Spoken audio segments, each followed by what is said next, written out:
The head of Mopar Vehicle Protection contacted me about my Jeep Gladiator. What did he have to say?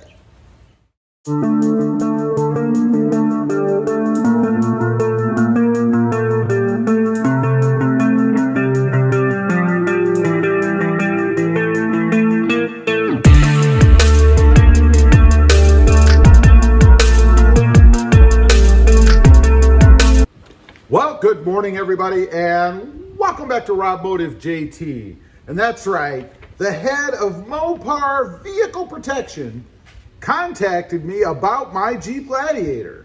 So I'm going to go through it with you, let you know what he had to say. You know, we're in that, I guess I'm in that time period right now where I'm starting to get a lot of correspondence about my Jeep Gladiator. So, first of all, it lists the year. It's a 2020 Jeep Gladiator, and it gives a customer number, and it is in reference to a service visit that I recently had. They give me the service date, which was August 3rd, and then the mileage on the truck and whatnot. So, first off, right at the top, it says, this is not a bill. Well, I don't know why the head of Mopar Vehicle Protection would be contacting me with a bill, but let's read on. Now it says, you recently received service at no cost, well, it is under warranty, on your 2020 Jeep Gladiator thanks to your factory limited warranty. However, the next time you see a form like this, it could be a real bill. Now, it says, now, the best time to extend your coverage, this is one of those extended warranty advertisements or solicitations, which, by the way, I never asked for. Let's see. Doing so will give you the same worry-free experience should your Jeep Gladiator require future repairs. Jeep wants you to continue experiencing the versatility and go anywhere capability each time you drive your Jeep Gladiator. It says a small investment today could save you significantly down the road. Little scare tactic there. You know, they always have to throw that in. Pay us now or pay us a lot later. It goes on to list a phone number to extend my protection, it says. It says, as a Jeep Gladiator owner, you know any adventure is fueled by the quality of the power within. That's pretty profound, right? Let us keep you and your vehicle protected. I'm surprised they didn't say you and your family. You know, tugging at the heartstrings. It says, let us keep you and your vehicle protected with a Mopar Vehicle Protection Plan designed for your vehicle. Again, it lists a phone number and it gives me a deadline. It says I'm supposed to call by October, and this was the 7th. We've obviously passed that, so it was a short period of time. I haven't had this that long.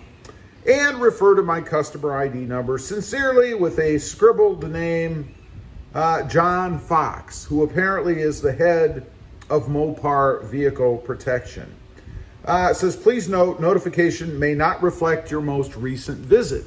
So they could be behind a little bit. You know, who knows? And then at the bottom, we have the smaller print. It says 2021 FCA US LLC, all rights reserved, Dodge Jeep Ram, blah, blah, blah. Registered trademark, some exclusions apply. Benefit options vary by contract, vehicle, and warranty. Visit Mopar.com for complete details and a copy of the basic limited warranty. Now, you should have your basic limited warranty in the paperwork or all the materials that you got with your Jeep, right? So you don't have to run out to Mopar's website to figure out what they are. Not that I would do that anyway, because frankly, it's boring. It's a ton of little print, 5 million pages long, and I'm not interested. So what I found the most interesting about this little letter here from the head of Mopar Vehicle Protection is what they say the claim total would have been. In other words, the cost of the service that I recently had done, which, by the way, was merely an oil change. I didn't have anything else done. I didn't even have the tires rotated. because frankly, they haven't been on the truck long enough. No reason to do that quite yet. And then of course, their little multi-point inspection, you know, where they visually go look at stuff, I guess. There's usually a list of about, I don't know, 50 things or 25 things, whatever it is, that you get these little pre-programmed check marks from. It looks like they just print the same one off every time to me, but hopefully there's some guy, a tech, a gal, whatever, going through and actually checking these things. We can only hope. But what is the claim total? What is this service worth? It says $35.62. So if I would have been out of warranty and not had this extended warranty plan, that would have cost me $35.62. What an overwhelming number. Now, let me say, in all seriousness, you know, first of all, there can be much larger claims or problems with the vehicle. Let's say you dropped a drive shaft, or I don't know, the transmission went out, or the engine blew up, or whatever. Obviously, that's several $1,000s.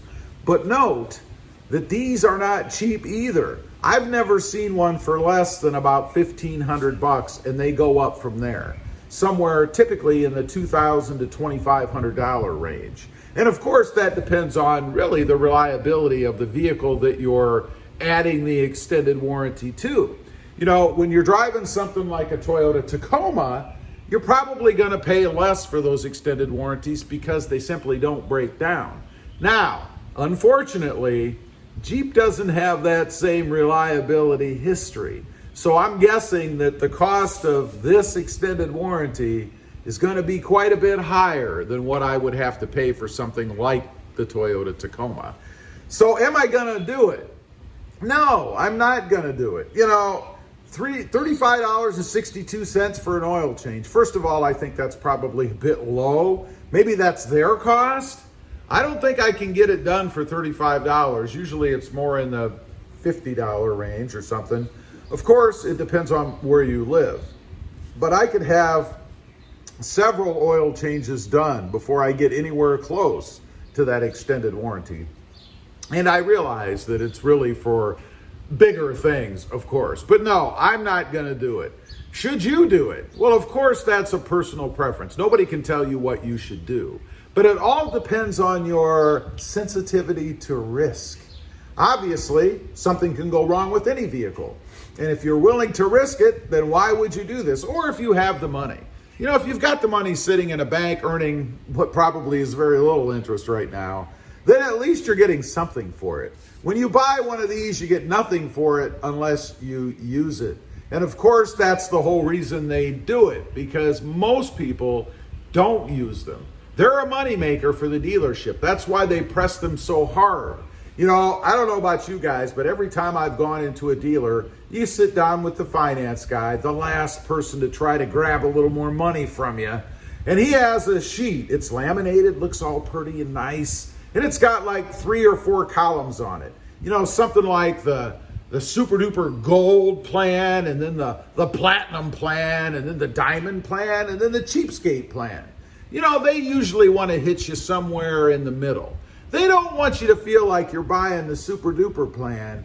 They don't want you to feel like you're buying the cheapo plan, just enough to cover what you need. Anyway, leave a comment. Let me know. Do you go for these kind of things? Personal preference. I'm not judging. I'd just be curious to know. Also, real quick, I do have 2 additional channels. Rob Motive, all about my 2020 Toyota Tacoma, and Rob Motive FST, all about my 2021 Toyota Tundra.